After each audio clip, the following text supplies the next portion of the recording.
Alhamdulillahirabbil alamin wa bihi nasta'inu ala umuri dunya waddin wa nusalli wa nusallim ala sayyidil mursalin nabiyyina Muhammadin wa ala alihi wa sahbihi ajma'in. Qala ta'ala fi kitabihil karim A'udzu billahi minasyaitonir rajim ya ayyuhalladzina amanu taqullaha haqqa tuqatih wa la tamutunna illa wa antum muslimun. Rabbana ati nufusana taqwaha wa zakkiha anta khairu man zakkaha anta waliyuha wa maulaha amin ya rabbal alamin.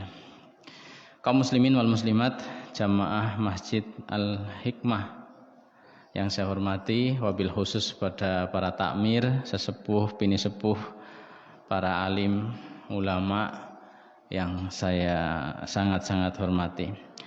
Alhamdulillah kita bersyukur kepada Allah Subhanahu wa taala atas segala nikmat yang Allah limpahkan pada kita. Salawat dan juga salam semoga selalu tercurah bagi junjungan kita Rasulullah Muhammad sallallahu alaihi wasallam. Senang sekali pagi hari ini kita bisa bermuwajahah ya, silaturahim wajhan biwajhin dalam sebuah majlis ilmi, majlis zikir, majlis yang sangat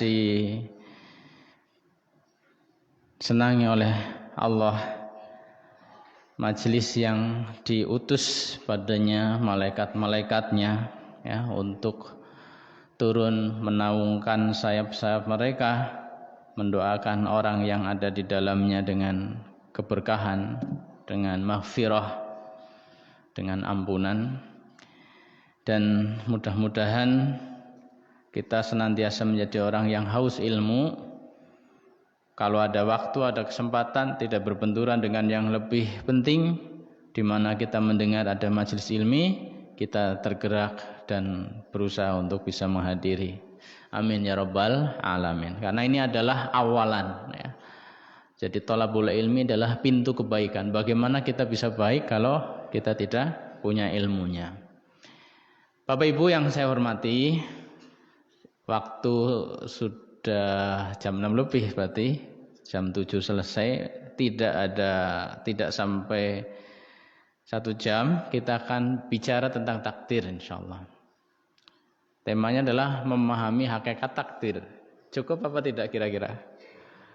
Bismillah, cepat saja ya, dicukup-cukupkan ya. Semoga bisa dipahami dan tidak meninggalkan salah faham ya.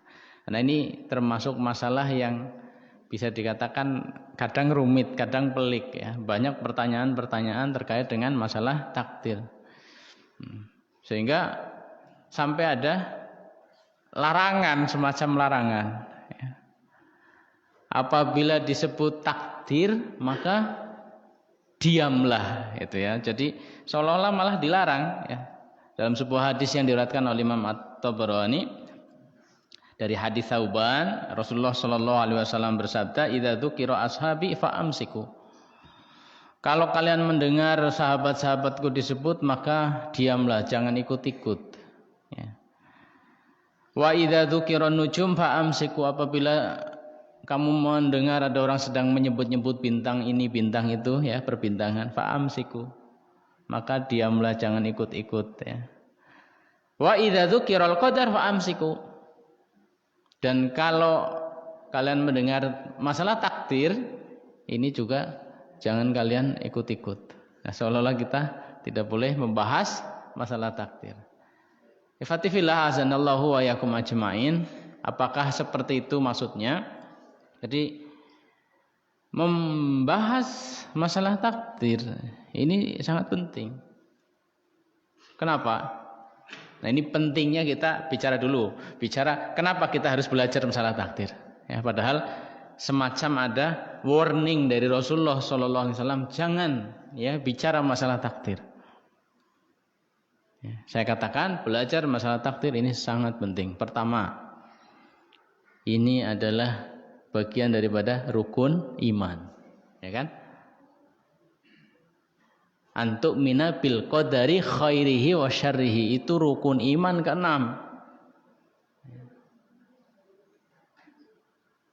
Kata Abdullah bin Abbas, siapa orangnya yang tidak beriman pada takdir itu, dia tidak akan diterima amalnya meskipun dia menginfakkan emas sebesar gunung, ya, emas sebesar gunung diinfakkan semuanya, tapi dia tidak beriman pada takdir, maka tidak diterima. Ini rukun iman, ya. Jadi masalah yang sangat-sangat penting, ya, tidak boleh disampingkan. Nah, kalau memang ini sesuatu yang sangat penting, berarti kita harus tahu ilmunya. Nah, terus terkait dengan tadi, kenapa kita harus menahan diri kalau sedang ada pembicaraan masalah takdir? Ini harus dipahami Bapak Ibu sekalian, bahwa ini adalah pembicaraan takdir yang ujung-ujungnya justru ingkar terhadap takdir. Nah, itu harus ditinggalkan majelis seperti itu. Membenturkan ayat yang satu dengan ayat yang lain, misalnya Allah berkehendak, manusia berkehendak. Apakah nanti kehendak Allah yang dominan atau kehendak kita sendiri? Ya, kita menentukan nasib kita sendiri misalkan. Ini bagaimana sih Allah? Kenapa dia dikasih hidayah? Kenapa dia tidak? Ya. Nah, ini namanya membentur-benturkan. Nah, pembicaraan seperti ini sangat berbahaya. Ini bisa berujung pada kekafiran malah terhadap takdir. Ya, sangat berbahaya. Nah, dari mana kita tahu bahwa ini pembicaraan arahnya ke sana? Ya, lihat kalimat beliau sebelumnya, apabila ada orang sedang membicarakan sahabat-sahabatku, maka diamlah. Ya, jangan ikut campur. Maksudnya apa? Membicarakan sahabat tentang perselisihan dari antara mereka. Ya, ini tarung sama ini berselisih sama ini, itu nggak usah dibahas. Ya. Kalau dibahas harus benar-benar mendudukan secara adil gitu.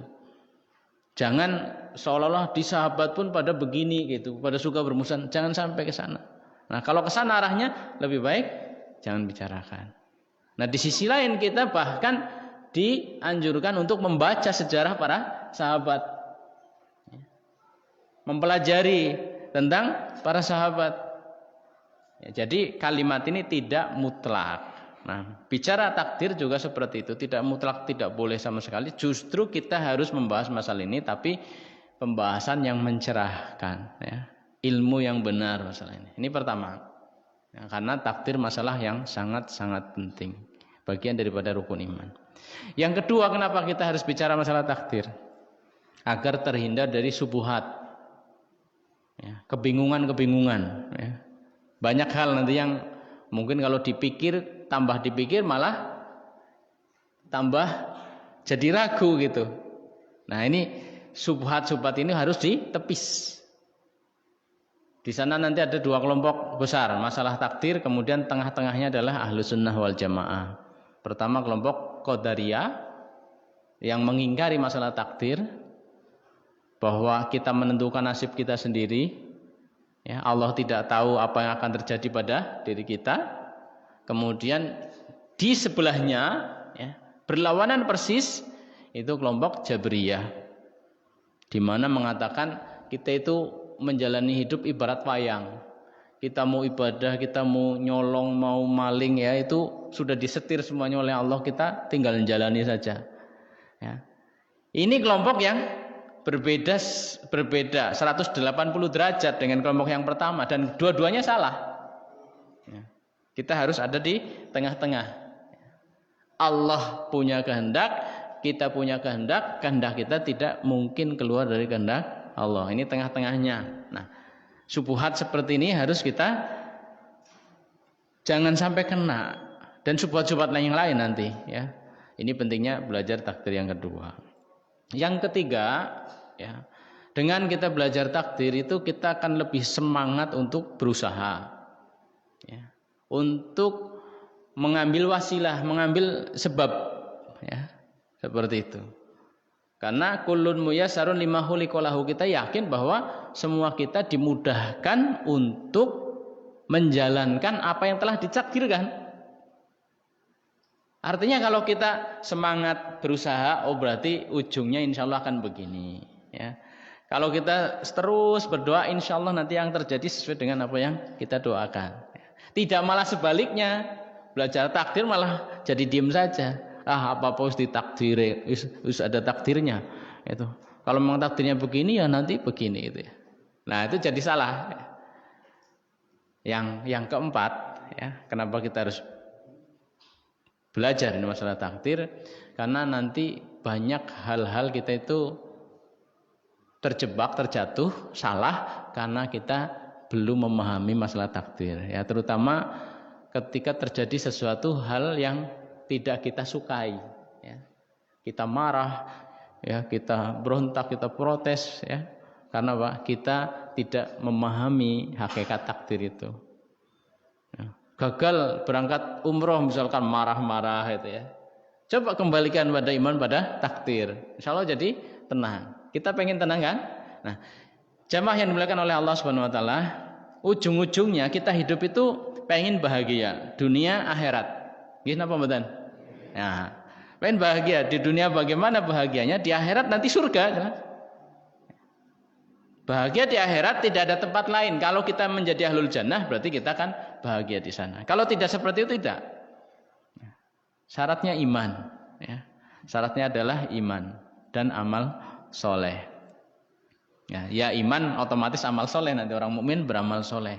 Makanya bagaimana kita menjadikan diri kita itu sebagai pribadi mukmin. Sebenarnya kuncinya itu titik. Dengan seperti itu kita akan bahagia dunia akhirat. Masalah macam-macam, ada orang sukses, ada orang gagal, ada orang sehat, ada orang sakit, ada orang kaya, ada orang miskin. Itu nggak mungkin bisa disamakan semua kaya, semua sehat, semua sukses, nggak mungkin. Kehidupan harus saling melengkapi, berpasang-pasangan, azwajan seperti itu. Kalau tidak berpasang-pasangan, tidak ada keseimbangan. Kalau semuanya kaya, siapa yang mau jadi pembantu, ya kan? Nah, seperti itu. Itu harus ada. Nah, semua orang kaya, orang miskin bisa bahagia. Orang miskin, petani yang panas-panas itu ya, lihat tandurannya tumbuh hijau aja udah senang banget kan? Gitu. Lihat mulai berbuah senang, kebahagiaan ada pada siapa? Itu. Orang sakit pun insya Allah bisa bahagia. Ya. Ifatifillah hasanallahu wa yakum ajmain. Nah ini banyak orang sering jatuh pada hal-hal yang menjerumuskan dirinya, ya, menyiksa dirinya karena dia belum memahami hakikat takdir. Nah, ini poin pertama ya, selesai. Berapa menit tuh? Nih, kenapa kita harus belajar takdir? Tentu masih banyak sekali ya alasan-alasan lain. Ini 4 saya pikir cukup. Yang kedua, yang pertama sudah bisa dipahami ya insya Allah. Yang kedua sekarang, pondasi iman kepada takdir. Ya, pondasi memahami takdir. Ini sangat-sangat penting. Ketika kita mendapatkan masalah apa saja, keruwetan apa saja, kebingungan apa saja terhadap masalah takdir, kembalikan kepada 4 pilar ini. Ini biasa disebut dengan arkan iman bil qadar ya, rukun iman terhadap takdir, atau kadang martabah iman bil qadar, disebut tingkatan iman pada takdir. Intinya ini pondasi. Ya. Ada 4. Ya. Ada 4. Yang pertama adalah ilmu.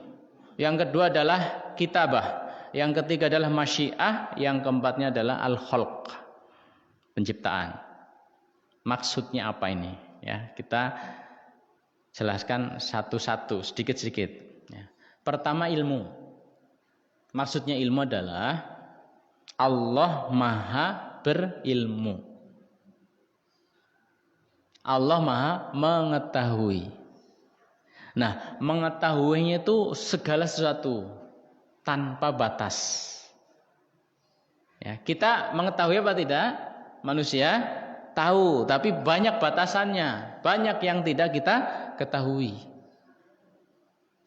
Kita mendengar, kita melihat, ya, banyak hal-hal yang kita terhalang, tidak bisa mendengar karena jauh, karena saking lirihnya. Melihat juga di balik tembok ini saya tidak bisa melihat karena terhalang. Nah, pengetahuan juga, yang itu belum saya ketahui, yang itu belum saya ketahui, masih sangat banyak sekali. Ya, sedikit sekali yang kita ketahui. Nah, Allah Subhanahu wa taala itu tahu tanpa ada batas. Semua diketahui oleh Allah Subhanahu wa taala. Ya, kalau bandingkan ilmu, ibaratnya perbandingan itu jarum, ya. Jarum berapa sih besarnya? Dimasukkan ke samudra, ya, diangkat. Jarumnya basah napa mboten? Basah, itu air laut itu. Nah, air laut yang nempel ke jarum itu ilmu kita. Sedangkan air laut yang ada di lautan samudra itu, itulah ilmunya Allah Subhanahu wa taala. Intinya tidak bisa dibandingkan sebenarnya, itu cuman analogi saja, pendekatan.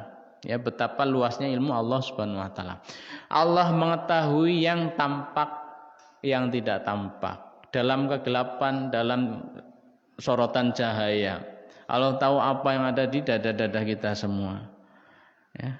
Allah tahu apa yang telah terjadi, apa yang akan terjadi. Semua, intinya semuanya diketahui oleh Allah Subhanahu wa taala. Kedatangan saya di sini ya sudah Allah ketahui. Ya. Kapan-kapan lagi mungkin ke sini lagi sudah Allah ketahui. Semua intinya tanpa kecuali. Ya, tanpa kecuali. Kita sedang melakukan ini, nanti kira-kira gagal apa tidak sudah diketahui oleh Allah Subhanahu wa taala. Itu. Jelas niki nggih? Ini poin pertama. Bahwa bikulli syai'in alim. Allah Maha mengetahui segala sesuatu. Poin kedua. Ini masing-masing poin harus betul-betul menancap. Oh, Allah kan Maha tahu, Allah pokoknya harus betul-betul menancap. Poin kedua. Poin kedua, kitabah. Tadi sudah disampaikan oleh Pak Bambang. Alkitabah. Ya. Pak Bambang ini tiap hari ke Pangon, hampir tiap hari ya. Alhamdulillah dari lagi proyek masjid tadi, jadi masya Allah ya, barokallah, mudah-mudahan disehatkan ya, banyak waktu manfaat barokah ya untuk kebaikan. Kitabah itu catatan. Maksudnya apa? Allah tidak sekedar mengetahui, tetapi juga dicatat. Ya. Semuanya telah dicatat oleh Allah Subhanahu wa taala. Semuanya. Tidak ada yang terlewat. Apa yang diketahui Allah itu ada catatannya, ya. Semua. Kataballahu maqadiral khalaik. Allah telah mencatat semua takdir-takdir makhluknya. Qabla ayyahluqas samawati wal ard bi khamsina alfi sana. Sebelum Allah menciptakan langit bumi. Ya, langit bumi kapan diciptakan? Enggak tahu ya? Tidak tahu ya. Langit bumi kapan diciptakan? Tidak ada yang tahu persisnya kapan. Yang jelas jauh dari kita datang. Ya, Nabi Adam diciptakan. Nabi Adam kan baru kemarin-kemarin. Coba Nabi Adam kira-kira berapa tahun yang lalu? Belum lama. Ya, manusia itu belum lama. Ya, kalau dihitung-hitung ya perkiraan itu sekitar 8.000 tahunan yang lalu. Oh, kan? Kita berapa tahun baru? Saya 45, Bapak berapa? Nabi Adam sekitar 8.000 tahun yang lalu. Jadi manusia itu belum lama. Sementara alam ini nggak tahu kapan, sudah ada sejak dulu banget. Ya. Lebih dulu lagi catatan takdir. 50.000 tahun. Nah, 50.000 tahun itu hitungan Allah, hitungan akhirat apa hitungan dunia, wallahu alam. Ya. 50.000 tahun kan juga sangat panjang, sangat lama. Ini sudah dicatat semuanya. Di mana? Di Lauh Mahfuz. Ya, Lauh Mahfuz, lembaran-lembaran yang terjaga. Di mana itu gaib, ya Allah yang tahu. Semuanya, sedetil-detilnya telah dicatat. Ya. Makhluk yang pertama Allah ciptakan adalah qalam, pulpen. Awwalu ma khalaqallahul qalam. Ya. Wa qala uktub. Kemudian Allah berfirman pada qalam, wahai pena, catatlah. Ma aktub, apa yang harus aku catat? Uktub maqadiral khalaiq ila qiyamis saah. Catatlah takdir-takdir makhluk sampai hari kiamat. Ya. Sampai habisnya alam ini. Oh, sudah ada catatannya semua. Nah, ini kita bahas, semua sudah dicatat. Kemudian yang ketiga adalah masyiah. Masyiah, ya. Masyiah artinya kehendak. Maksudnya apa? Maksudnya adalah semua yang terjadi adalah atas kehendak Allah. Ya. Semua yang terjadi, apapun yang terjadi itu atas kehendak Allah. Ya. Begini, ada begini, ada begini, ada begini, ada begini, semua atas kehendak Allah Subhanahu wa ta'ala. Tidak ada yang bisa terjadi di muka bumi ini, di alam ini ya, tidak hanya muka bumi, di alam ini, kecuali Allah izinkan. Kalau Allah tidak mengizinkan, tidak mungkin terjadi. Ini. Wabah COVID ya. Itu terjadi ya, sedang terjadi. Atas izin Allah apa bukan? Yang buat siapa? Allah apa manusia? Ya. Bisa jadi yang otak-atik manusia, ya. Tapi apa yang dibuat oleh manusia, hakikatnya Allah juga yang buat.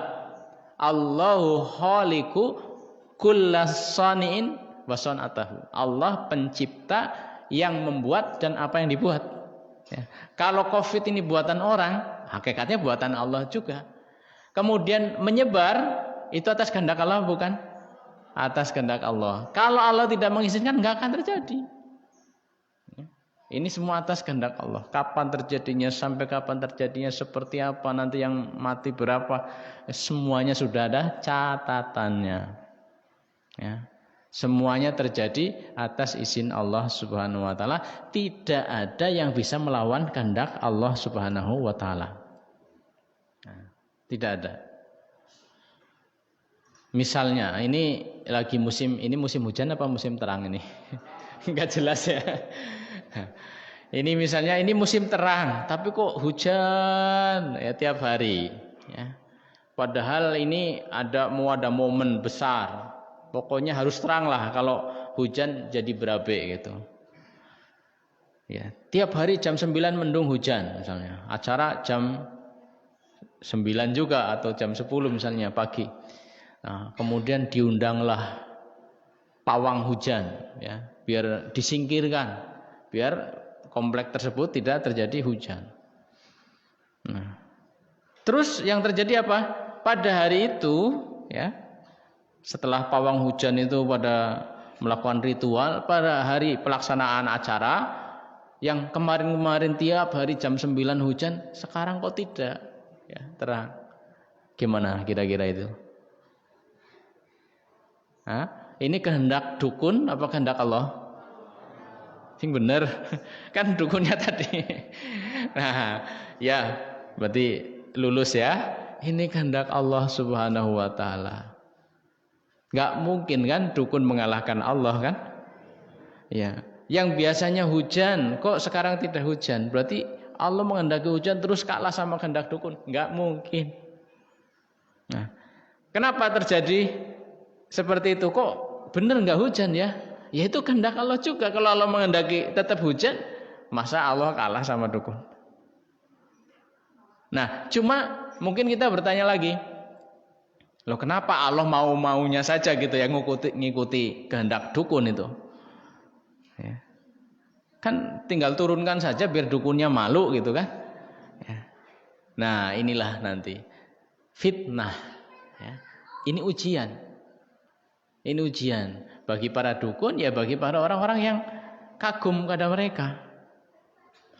Dengan cara Allah menjadikan terang, ya, maka orang-orang akan semakin kagum terhadap dukun tadi, semakin percaya pada dukun tadi. Ini ujian, ya, diuji keimanannya gimana?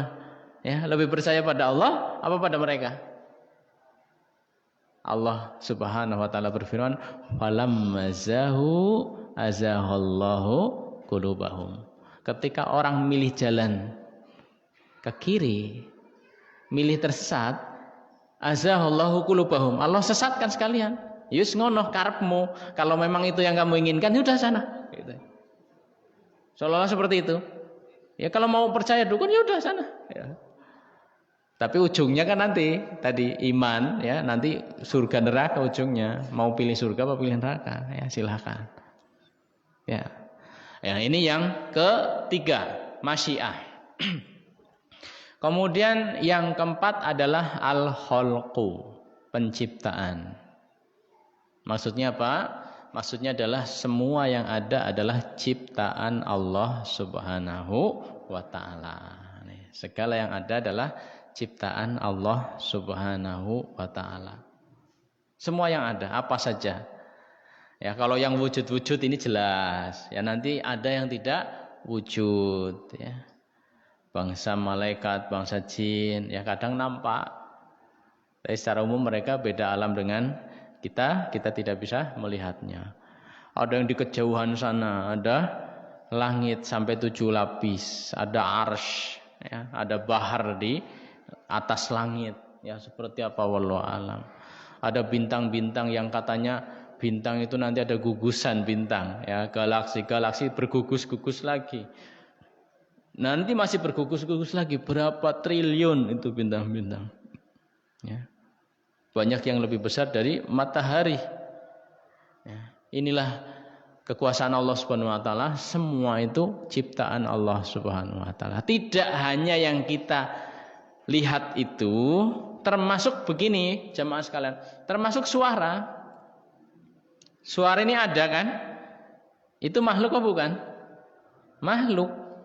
Berarti saya mau berkata-kata ini, ya, itu makhluk, itu ciptaan siapa? Ciptaan Allah Subhanahu wa taala. Saya tidak bisa menciptakan. Nah, kalau Allah menghendaki pita suara saya ini gak berfungsi, gak bisa keluar suara kan?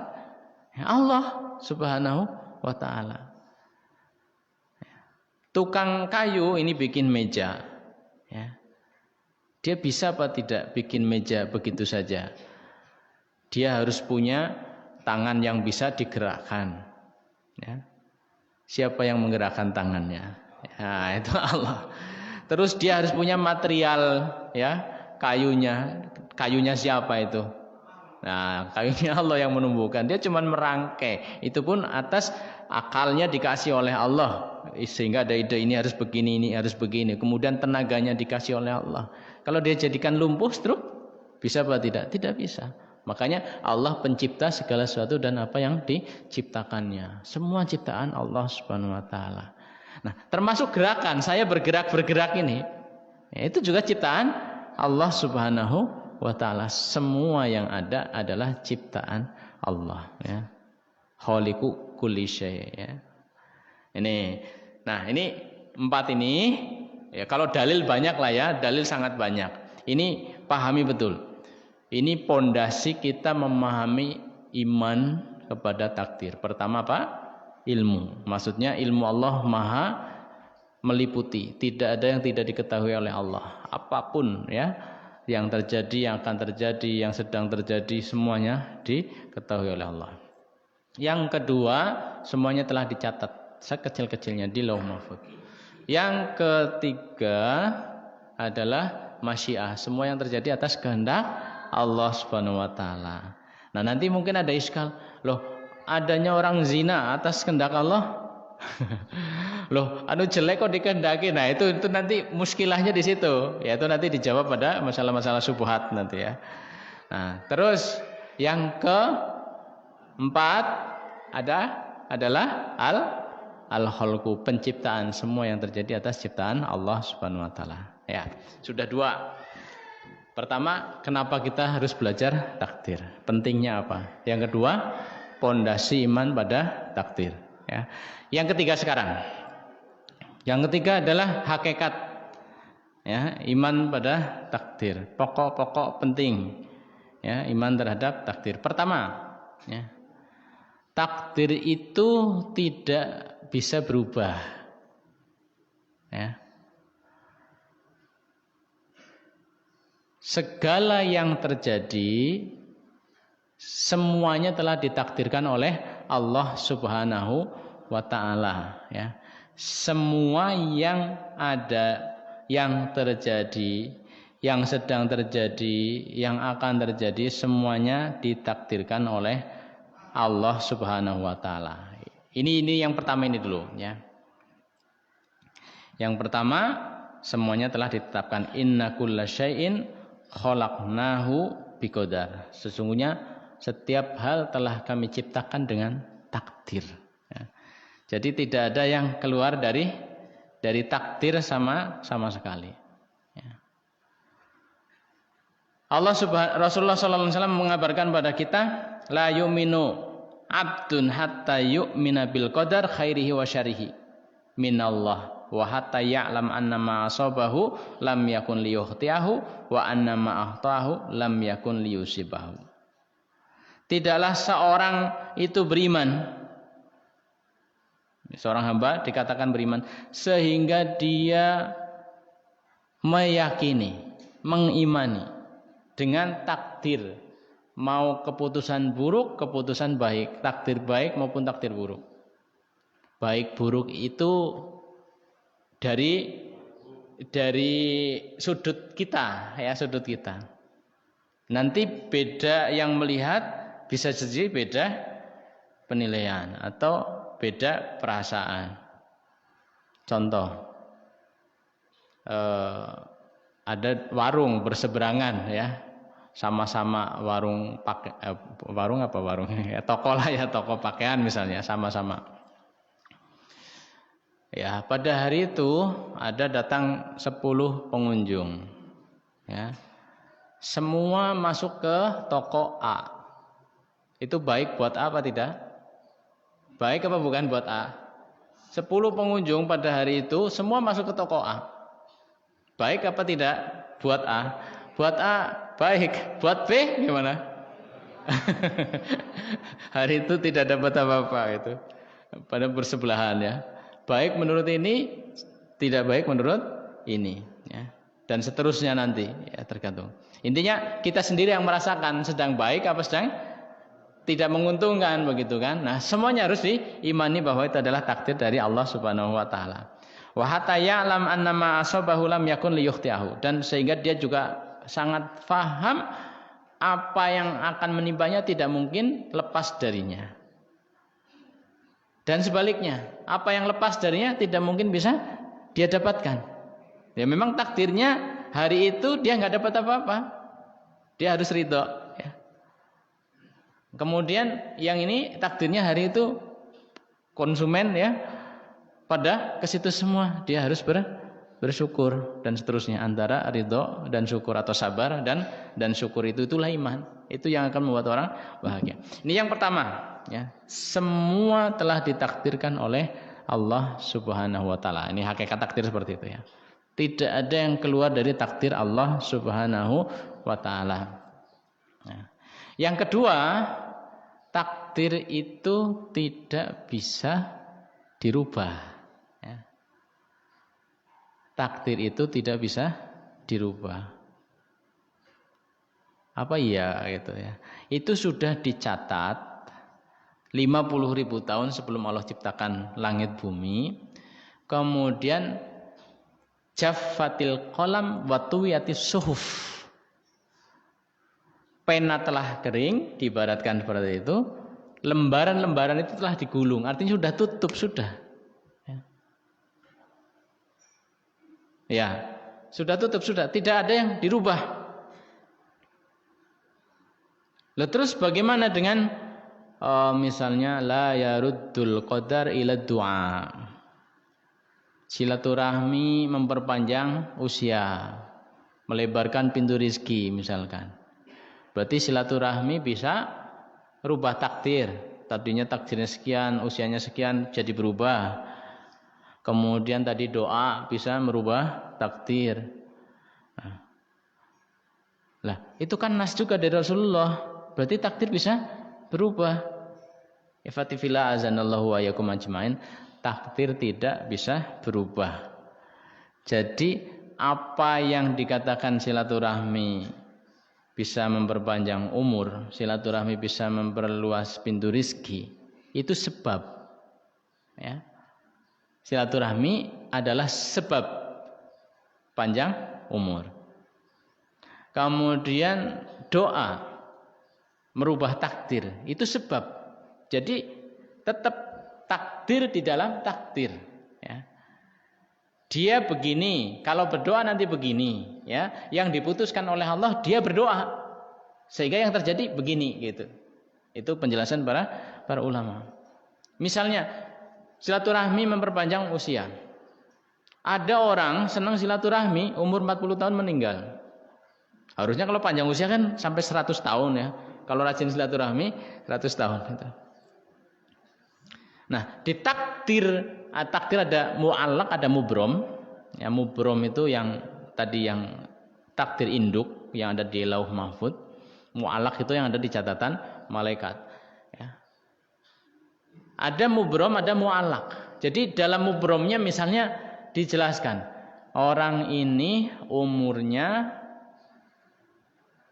60 tahun kalau rajin silaturahmi, ya.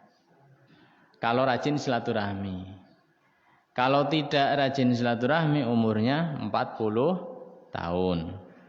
Nah, misalnya seperti itu catatannya.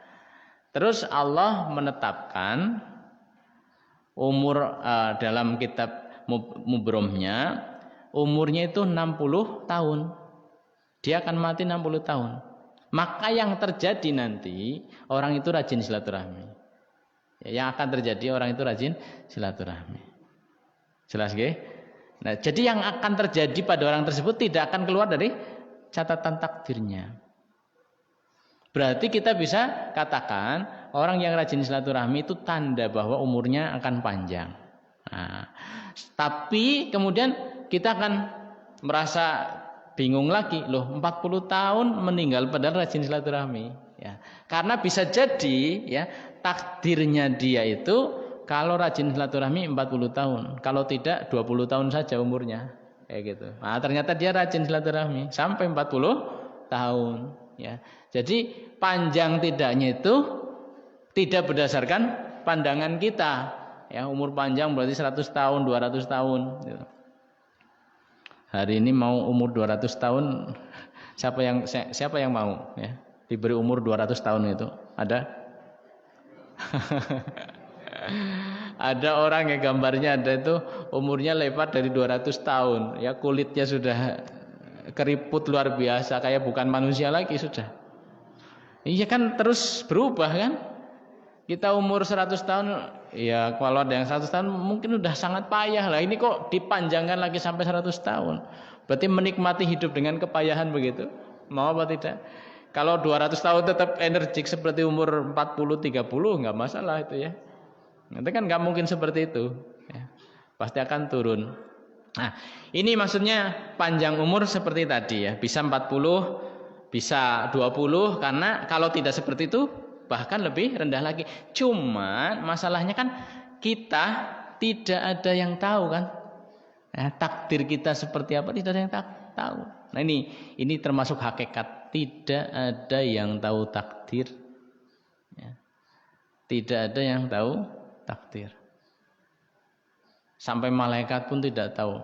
Yang tahu hanya Allah Subhanahu wa ta'ala. Malaikat bisa tahu kalau dibuka oleh Allah Subhanahu wa ta'ala. Nabi bisa tahu kalau dibuka oleh Allah Subhanahu wa ta'ala. Semuanya di tangan Allah Subhanahu wa ta'ala. Nih, jadi semua telah ditakdirkan. Takdir tidak bisa berubah. Kemudian tidak ada yang tahu takdir dari kita, ya. Manusia tidak ada yang tahu takdirnya seperti apa. Kecuali nanti setelah terjadi, oh berarti ini yang telah ditakdirkan. Udah tiga hakikat. Nah, tadi kembali ke doa misalnya. Ya. La yaruddul qadar illa doa. Tidak bisa menolak takdir kecuali doa. Oh, berarti takdir bisa berubah. Tidak. Doa itu ya sebagai sebab yang bisa menjadikan orang mencapai pada apa yang diinginkan. Dan itu telah ditakdirkan juga, ya. Orang ini misalnya ini anaknya begini, anaknya ada yang susah diatur misalnya, ya. Kalau dia rajin berdoa untuk kebaikan anaknya, maka anaknya akan jadi baik. Kalau tidak, maka itu takdirnya ya. Misalnya ditulis, kalau tidak mau berdoa, ya anaknya tetap seperti itu. Nah, kemudian dikatakan doa merubah takdir. Nah, orang tadi kan katakanlah gambarannya seperti itu. Kalau tidak mau berdoa, anaknya tetap seperti itu, nakal. Kalau mau berdoa, akhirnya nanti anaknya jadi baik. Berarti kan doa merubah takdir kan? Nah, itu. Nah, cuma dia mau berdoa atau tidak sudah ditakdirkan. Ternyata ditakdirkan dia tidak mau berdoa sehingga anaknya tetap jelek. Itu yang sudah ditetapkan oleh Allah misalkan. Cuma yang seperti ini kita tidak tahu. Ya. Taunya kita apa? Jalani saja sebabnya. Kita pengen apa sih? Pengen anak kita baik kan? Sebabnya apa? Doa. Sudah doa saja. Jadi ketika kita doa, nggak putus-putusnya, itu alamat bahwa takdir kita sesuai dengan apa yang kita doakan itu. Ya. Jadi kalau nggak mau berdoa, itu juga alamat bahwa ya kita tidak akan mendapatkan apa yang kita minta itu alamat juga. Ya, akhirnya kok putus asa. Ada yang seperti itu, udahlah, terserah dia. Anaknya aku akeh iki, kelangan siji ora apa-apa misalnya, ya. Udah putus asa. Nah, itu sudah tanda itu. Tanda nanti anaknya ya seperti itu, gitu kan. Nah, kita tidak tahu memang di akhirnya seperti apa, tapi kan sudah dikasih tahu sebab akibatnya, ya. Maka ambillah sebab. Nih, sudah 3 ya. Pertama apa? Semua telah ditakdirkan. Yang kedua, takdir tidak bisa berubah. Yang ketiga, tidak ada yang tahu takdir kita. Nah, tidak ada yang tahu takdir kita ini. Nah, terus bagaimana kita mensikapinya? I'malu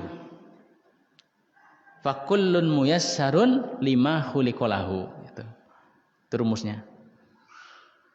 Bekerjalah, lakukanlah, maka semua akan dimudahkan sesuai dengan takdirnya. Itu. Bekerjalah, semua akan dimudahkan sesuai dengan takdirnya.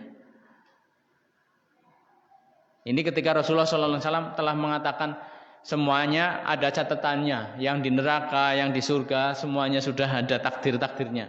Terus sahabat kemudian menimpali, apakah kita berserah saja, nerimo saja, diem saja? Toh semuanya sudah tercatat. Takdir surga ya surga, takdir neraka ya neraka. Apa kata Rasulullah? Ya, diam saja udah gitu. Nah, tidak seperti itu. I'malu. Rasulullah mengatakan, berbuatlah, beramallah. Fakulun muyassarun lima khuliqalahu. Nanti semua masing-masing akan dimudahkan sesuai dengan takdirnya. Ya. Berarti apa? Ini meskipun kita tidak tahu takdir, ini sinyal. Ya. Sinyal bahwa orang yang rajin ke masjid, rajin ke majelis ilmi, rajin menolong orang, rajin berinfak, rajin melaksanakan ibadah, kira-kira ahlul jannah apa tidak? Kira-kira? Ya, itu kan jalan-jalan menuju surga kan? Jalan menuju surga ya ini. Nah, dia lakukan. Berarti insyaallah ya, fa insyaallah takdir dia itu nanti di surga. Nah, tapi kalau kemudian kita sudah pernah belajar takdir, dengar ya, tidak begitu faham. Ya, kemudian katanya sudah ditentukan, udahlah saya meneng baik, takdir surga ya surga. Kira-kira masuk surga apa tidak? Enggak mau ibadah, enggak mau talabul ilmi. Ya, itu salah paham memahami takdir. Ya, tidak bisa. Ya, itu yang ketiga. Yang keempat, Allah mengikat sesuatu dengan sebab. Ya.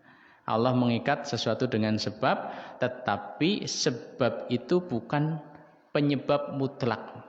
Ya, penyebab mutlak tetap Allah Subhanahu wa taala. Ya. Bisa difahami? Nah, apa-apa biasanya kalau begini nanti akan begini. Itu namanya hukum sunnatullah atau hukum sebab akibat. Itu betul. Tapi sebab itu ya tidak akan bisa menjadikan dengan sendirinya. Ya. Ada penyebab utama. Siapa? Allah Subhanahu wa taala. Itulah masyiah tadi. ada penyebab utamanya, yaitu Allah Subhanahu wa Ta'ala. Jadi bisa jadi orang menjalani sebab tapi tidak sampai pada hasil. Bisa jadi. Karena apa? Yang menjadi penyebab utama adalah Allah Subhanahu wa Ta'ala. Kenapa tidak berhasil? Nah, ini pasti atas keadilan Allah Subhanahu wa Ta'ala. Orang melakukan begini semangat sekali, ujungnya tidak berhasil. Kalau dia punya iman, itu kebaikan tetap, ya. Meskipun tidak berhasil, dia tetap bersyukur pada Allah. Ya Allah, saya yakin ini yang terbaik buat saya. Mungkin saya lagi diselamatkan dari begini. Misalnya pengen kaya, ya usaha-usaha gagal terus. Karena Allah tahu nanti kalau kamu kaya malah lupa sama masjid. Jadi dibikin biasa-biasa saja, nggak kaya. Gitu. Padahal sudah mati-matian dia berusaha dengan cara yang halal. Ya. Nah, kalau sudah seperti itu, tidak, meskipun gagal tetap bersyukur pada Allah Subhanahu wa Ta'ala. Ini yang terbaik. Ini orang beriman, ya. Ditimpa kebaikan bersyukur, ditimpa kejelekan dia tetap bersabar. Ujung-ujungnya surga juga nanti insyaallah. Nah, contoh sebab akibat tapi kadang tidak sesuai dengan hukum sebab akibat, ya. Dalam hadis disebutkan itu nanti ada orang yang jarak beramal, yang jarak antara dia dengan surga tinggal 1 jengkal saja. Ya, jarak antara dia dengan surga tinggal 1 jengkal. Berarti yang dilakukan amal apa? Amal kebaikan, amal soleh. Tapi ternyata takdirnya neraka. Di ujungnya dia melakukan perbuatan dosa, kemudian su'ul khotimah. Ya. Loh, ini sesuai dengan sebab akibat apa tidak? Tadi kan katanya kalau baik itu berarti tanda kebaikan, tanda ahlul jannah, gitu kan? Di sisi lain ada orang yang perbuatannya jelek, berarti kan alamat neraka. Di ujung hayatnya kok tobat, ya. Baru hari itu tobat, sorenya mati, ya. Surga apa neraka? Surga. Kok bisa begitu? Ifatifillah azanallahu wa iyyakum ajmain. Ini pertama, ini menunjukkan bahwa kehendak Allah itu mutlak, ya. Allah menghendaki apa, itu yang akan terjadi, ya. Bukan sebab tadi yang menentukan. Yang kedua, kita harus tetap husnudzon kepada Allah, bahwa Allah tidak mungkin zalim, ya. Allah tidak mungkin zalim. Allah itu maha adil. Artinya, loh, Allah tidak adil berarti itu yang ibadah terus su'ul khotimah. Itu yang bergajul apa ya, yang jelek jahat husnul khotimah. Ini gimana gitu. Nah, kalau sampai ada perasaan seperti itu harus segera istighfar. Allah itu maha adil, ya. Allah itu tidak mungkin zalim. Allah tidak akan zalim pada A yang su'ul khotimah tadi. Dan Allah tidak pilih kasih pada B yang husnul khotimah tadi. Pasti, ya, Allah dengan keadilannya itu yang hukumnya ditetapkan. Yang kedua, Allah, kita harus meyakini Allah Maha tahu. Ya, maksudnya Allah Maha tahu apa? Itu kan sebatas kita tahu, ya, sehingga apa? Kita sampai suudzon. Loh, kae sing apik suul khotimah, ini yang jelek husnul khotimah. Itu yang kita ketahui kan, padahal pengetahuan kita terbatas. Allah Subhanahu wa Ta'ala tadi ilmunya meliputi segala sesuatu, ya. Berarti kalau memang itu yang ditetapkan, Allah sudah tahu itu yang pas buat dia gitu. Itu yang pas buat ini. Di akhirat nanti orang yang ditetapkan su'ul khotimah tadi tidak akan protes pada Allah. Ya Allah, kenapa engkau jadikan aku su'ul khotimah? Bukankah saya beribadah begini, kenapa mau mati saya malah begini gitu. Tidak akan protes. Kenapa? Dia tahu nanti Dia tahu akan kesalahannya itu apa, sehingga Allah menetapkan seperti itu. Nggak ada yang protes dengan hukum Allah di akhirat itu. Fatifil azanallahu wa yakum ajmain. Ini dua modal besar agar kita tidak salah sangka pada Allah, tidak suudzon pada Allah. Pertama, Allah Maha Adil. Kedua, Allah Maha Berilmu. Ya. Kalau kita meyakini ini, kita nggak akan pernah suudzon pada Allah Subhanahu Wa Taala. Kenapa? Kalau dua-duanya ini tergabung, nggak mungkin terjadi kesalahan. Ya. Tapi kalau salah satunya saja mungkin sekali terjadi kesalahan. Contoh, seorang hakim, pemutus perkara, ya, dia tahu kasusnya ini yang benar A, tapi dia tidak adil, B ngasih uang banyak, akhirnya B yang dimenangkan. Bisa? Bisa. Dia tahu mana yang benar, tapi dia tidak adil, akhirnya keputusannya salah. Ya. Atau sebaliknya, dia adil tapi tidak tahu. Ya. Adil, saya memutuskan A yang benar. Padahal sebenarnya A itu karena pandai berargumentasi. Ya. Sementara B tidak ada pembelanya, tidak ada, ya, gitu. Akhirnya A yang dimenangkan berdasarkan argumentasi tadi. Akhirnya dia salah. Kenapa? Dia tidak tahu. Ya. Berusaha adil tapi tidak tahu. Nah, kalau dua-duanya ada, maka nggak mungkin keputusannya salah. Ya, adilnya ya, taunya ya. Tahu A yang benar, maka A yang dimenangkan. B yang benar, B yang dimenangkan, gitu. Tahu fulan ini pantasnya neraka meskipun begini-begini, dia seolah timah. Kenapa? Bisa jadi ya, bisa jadi ternyata selama ini dia berbuat baik tapi ria, ya. Tidak dari keimanan, tapi begini-begini cari wah. Bisa jadi kan? Kita tidak tahu tapi Allah tahu. Ya, sementara ini orang yang maksiat, tapi setiap kali maksiat dia sakit hatinya, gitu. Ya Allah, maafkan aku ya Allah, saya masih begini. Bisa jadi gitu ya. Ya kita lihatnya ahlu maksiat, ya. Sehingga bisa jadi orang yang maksiat tapi menyesali, ya merasa salah itu masih lebih baik daripada orang yang sedang beribadah tapi bangga dengan ibadahnya. Ini bukan berarti membolehkan maksiat, ya, mencela ibadah, bukan. Ya. Bisa jadi seperti itu. Allah yang Maha tahu. Ya. Nah ini yang keberapa tadi? Yang keempat ya. Saya bikin 4 saja dulu. Ini waktunya udah jam 7 ya, persis. Alhamdulillah. Ya tentu masih banyak hal, nanti mungkin ada yang ganjel kita sisakan buat di pertanyaan, insyaallah ya. Langsung, ya monggo Pak. Waalaikumsalam warahmatullahi wabarakatuh.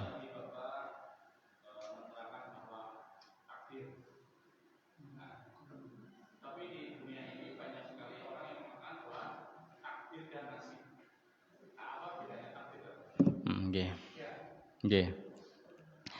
Nasib itu kalau diambil dari akar bahasanya itu berasal dari bahasa Arab. Ya. Dari kata asoba, ya, dari kata asoba, yusibu, ya, nasib, ya, bagian, ya. Jadi ditimpa, ya, diberi, ya, dikasih bagian, ya. Nasib itu bahasa kita kalau diterjemahkan bagian, ya. Sudah. Nah, kemudian menjadi pemahaman tersendiri di kita. Dia tak nasibnya bagus, dia tak nasibnya jelek, gitu ya. Berarti bagiannya bagus, bagiannya jelek, ya. Itu kan. Dia tak rezekinya bagus, ya bagian dia bagus, gitu. Nasibnya mujur misalnya, ya. Ya bagian berarti sama bagian. Nah, kemudian bedanya nanti dengan takdir, ya bisa ada kesamaan, ada irisan. Nah, kalau takdir ini lebih luas, ya. Takdir ini lebih luas. Takdir mencakup seluruh makhluk, seluruh apa saja, ya. Semuanya telah diciptakan berdasarkan takdir, ya.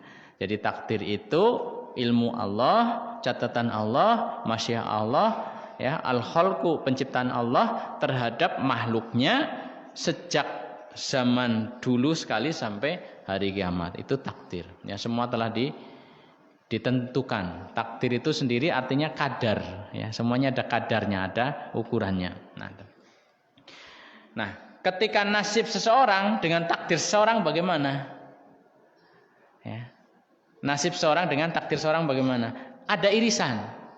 Tadi kalau takdir itu mencakup semuanya, dia mati, dia dapat rezeki sekian, dia nanti akan begini, dia sehat begini, dia. Nah, itu semuanya itu takdir. Nah, kalau nasib bagian itu biasanya orang melihat kita nasibnya lagi apik ya, sesuatu yang kita alhamdulillah sehat terus ya. Sesuatu yang sedikit-sedikit aja bagian ya, bagian daripada kehidupannya. Sementara takdir itu meliputi segala aspek kehidupan dia ya, bahkan sejak di alam ruhnya sampai nanti surga atau nerakanya. Wallahu a'lam bishawab. Ya.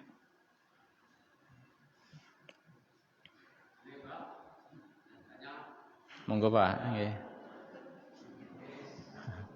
Bismillahirrahmanirrahim. Assalamualaikum warahmatullahi wabarakatuh. Waalaikumsalam warahmatullahi wabarakatuh.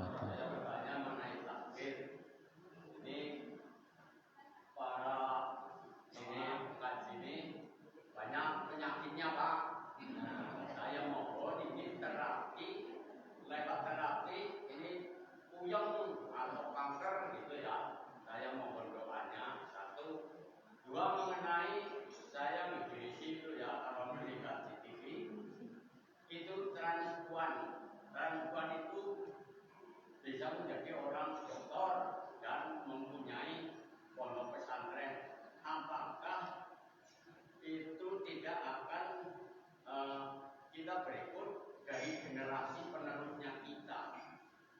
Sekian, terima kasih. Ada yang bantu menjelaskan? Yang transpuan itu? Oh. Orang Pandu tapi punya program bikin pondok. Terus kita mau dukung apa tidak? Iya, iya. Iya. Itu bentar, yang ini dulu ya, yang Pandu dulu. Wandu itu atau bencong ya. Itu nanti ada orang namanya Hunsa ya. Itu asli bawahan lahir. Orang yang kelaminnya tidak jelas antara laki dan perempuan. Itu ada. Itu Hunsa. Itu tapi kelainan ini jarang sekali terjadi. Ya. Secara fisik biologis ada seperti itu. Kemudian secara hukum syar'i Allah hanya membedakan laki-laki dan perempuan. Ada hukum laki-laki, ada hukum perempuan. Tidak ada hukum wandu, tidak ada hukum bencong atau banci lah itu ya. Nah, makanya orang yang lahir dengan keadaan hunsa, kelaminnya tidak sempurna itu antara laki-laki dan perempuan, itu nanti harus dijelaskan. Maksudnya ini dijadikan perempuan atau dijadikan laki-laki. Ya itu. Nah, ulama dulu itu biasanya ngeceknya itu dari kencingnya, nun sewu. Kencingnya itu dari mana ya? Dari lubang yang mana kayak gitu. Nah, itu nanti yang berarti ini perempuan ya. Dijadikan perempuan, ya disempurnakan untuk jadi perempuan. Nah, kalau hari ini teknologi ya nanti bisa dicek secara hormonal, secara fisik mana kayak gitu. Nah, nanti bisa dijadikan ke perempuan atau laki-laki, jelas statusnya. Nah, itu kalau ada fisiknya memang antara laki-laki dan perempuan. Sekarang kalau fisiknya jelas perempuan, dirubah jadi laki-laki, boleh apa tidak? Tidak boleh, ya. Tidak boleh, itu haram merubah ciptaan Allah Subhanahu wa taala. Ataupun sebaliknya. Nah, sekarang fisiknya tetap tidak dirubah, tapi perangainya dia laki-laki tapi pakai rok, pakai ini kayak. Nah, tadi transpuan berarti yang seperti itu nggih Pak nggih. Jadi dia sebenarnya laki-laki. Sebenarnya dia laki-laki ya, tapi dia bergaya perempuan. Nah, kalau yang seperti ini perbuatan yang sangat-sangat jelek dalam din, dosa besar. Nah, kalau dia punya program-program kebaikan kayak tadi, ya, programnya baik, bikin pesantren, tapi dianya seperti itu, ya bagaimana mungkin kita bisa ridho ya dengan programnya, sementara kesalahan yang ada pada dirinya itu sangat luar biasa. Kalau kita ikut, kemudian seolah-olah kita membiarkan dengan pelanggaran yang sedang dia lakukan. Wallahu a'lam bishawab. Jadi kalau yang seperti itu jangan ikut-ikut, apalagi yang jelas-jelas baik banyak gitu ya. Itu kan mungkin ada misi inilah misi ini gitu kan. Ya itu. Wallahu a'lam bishawab. Itu yang kedua. Yang pertama ini sakit nggih, minta didoakan. Ingkang sakit Bapak napa jamaah semua ini banyak? Ah nggih, ya. Kita nggih, vertigo nggih. Ya. Oh, terapinya. Terapinya bagaimana ini berarti ya? Nah, ini. Ya, penyakitnya beda-beda, ada yang kanker, ada yang ini, ada yang ini, ada yang ini. Nah, ini penyakit bagaimana terapinya? Ya. Terapi itu secara umum bisa berawal dari pola makan, ya. Pola pikir, ya. Pola hidup. Jangan kaken pola. Ya. Jadi pertama kita harus menerima ya apa yang terjadi pada diri kita itu sudah ditakdirkan. Kita husnudzon pada Allah. Pertama, ya mungkin ini salahnya saya kurang menjaga. Yang kedua, husnudzon pada Allah bahwa kalau kita menerima ya sakit itu pasti tidak sia-sia, ya, pasti tidak sia-sia.